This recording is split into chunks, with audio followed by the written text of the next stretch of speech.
रूपा के ससुर जी की अचानक मृत्यु के बाद रूपा अपनी सास को अपने साथ ले आई थी। वैसे भी अकेले उम्र के इस पड़ाव में उनका गांव में रहना किसी भी दृष्टि से उचित नहीं था। रूपा और उसके पति विनय दोनों ही अच्छी जॉब में थे। उन दोनों की एक 10 साल की बेटी थी सलोनी। दिल्ली में अपना फ्लैट था। साल में 1-2 बार गांव भी आते जाते रहते थे। रूपा और विनय के कई बार कहने पे भी रूपा के सास ससुर दिल्ली उनके पास रहने नहीं आए, जबकि विनय इकलौता बेटा था उनका। उन्हें अपने गांव की हबो हवा और खुले वातावरण के आगे शहर के फ्लैट में बंद होना नहीं पसंद था। 2 दिन की बीमारी में ही रूपा के ससुर जी चल बसे। कोई कुछ समझ या कर ही नहीं पाया। सारा कर्म कांड होने के बाद घर पे ताला लगा। विनय अपनी माँ राधा को लेकर दिल्ली आ गया।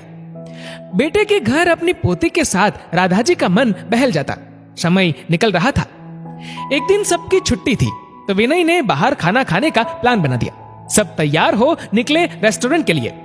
रेस्टोरेंट के बाहर बहुत से आइसक्रीम और गुब्बारे वाले भी खड़े थे। जब तक रूपा और विनय कार पार्क करके आते, सलोनी गुब्बारे के लिए मचलने लगी। दादी, एक गुब्बारा दिला दो प्लीज। मम्मा नहीं दिलाती मुझे गुब्बारे। आप दिलाओगी तो वो गुस्सा भी नहीं होंगी। प्लीज दादी, मान जाओ। राधा जी परेशान हो गई। पैसे तो थे ही नहीं उनके पास जो वो अपनी पोती की इस छोटी सी ख्वाहिश पूरी कर पाती। जब तक पति थे उनसे पैसे ले लेती थी खर्चों के लिए, लेकिन यहाँ दिल्ली आने के बाद सारे खर्च रूपा या विनय करते थे। पति साधारण किसान थे तो कोई पेंशन भी नहीं थी। राधा जी की आंखों में आंसू झलक उठे। आज पति के जाने के बाद पहली बार खुद को इतना लाचार महसूस कर रही थी। बेटे बहू से कुछ मांगने में उन्हें शर्म आती और जरूरत की सारी चीजें वे लाते ही थे। किसी बात की कोई कमी ना होने देते दोनों, लेकिन हाथ खाली थे उनके। इतने पैसे भी नहीं थे कि अपने खुशी से अपनी पोती को कुछ दिला सकती थी। बहुत शर्म भी आ रही थी। बच्ची ने एक गुब्बारा मांगा, वो भी ना दे पाई। क्या सोचेंगी, कैसी दादी है मेरी। तब तक रूपा और विनय भी आ गए। सलोनी अपने पापा को देख उनसे गुब्बारे दिलाने की जिद करने लगी। सलोनी को गुब्बारे दिला सबने खाना खाया। रूपा को राधा जी थोड़ी उदास सी लग रही थी। माँ उदास सी क्यों लग रही है, शायद बाबूजी की याद आ गई होगी। ये सोच रूपा ने उस वक्त कुछ पूछना उचित ना समझ चुप रह गई। घर लौटते लेट हो गया। चलो सलोनी, जल्दी से कपड़े बदल, सोने चलो। आज तुम्हारा बैग मैं सेट कर देती हूँ, नहीं तो कल नींद नहीं खुलेगी। इतना कह रूपा ने सलोनी को उसके रूम में भेज दिया और खुद जल्दी से कपड़े बदल सलोनी का बैग सेट करने लगी। मम्मा, एक बात पूछूं? हाँ पूछो बेटा, लेकिन जल्दी से पूछ कर सोने चलो। दादी बहुत कंजूस है, एक गुब्बारा नहीं दिलाया मुझे, उल्टा गुब्बारा नहीं दिलाना पड़े इसलिए रोनी सी सूरत बना ली। मेरी तो नानी कूल है, जो बोलो वो झट से दिला देती है और कितने गिफ्ट्स भी देती है। दादी तो कुछ भी नहीं देती। 10 साल की बच्ची के मुंह से ये सुन रूपा को बहुत गुस्सा आया। बिहेव योरसेल्फ सलोनी, वो दादी है तुम्हारी और जरूरी नहीं जो नानी करे वही दादी भी करे। तुम्हें नानी का गिफ्ट याद है, लेकिन दादी का प्यार नहीं दिखता।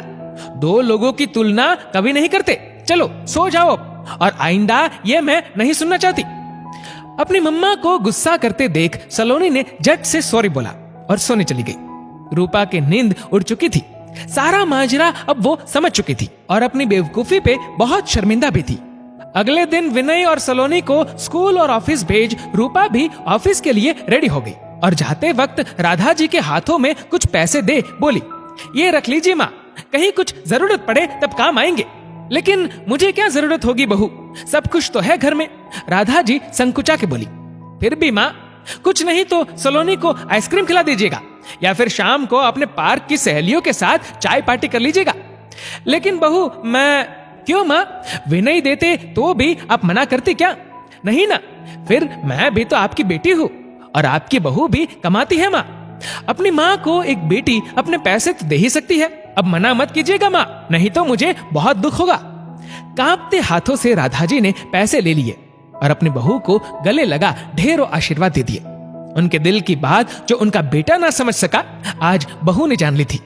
दोस्तों, इस वीडियो को लेकर आपकी क्या राय है, नीचे कमेंट करके जरूर बताएगा। और अगर आपको वीडियो अच्छा लगा हो तो इस वीडियो को लाइक करेगा, शेयर करेगा ज्यादा से ज्यादा लोगों तक। और ऐसे ही और भी इंस्पिरेशनल वीडियोस के लिए सब्सक्राइब करें हमारे यूट्यूब चैनल को और फेसबुक पर फॉलो करें हमारे पेज को। धन्यवाद।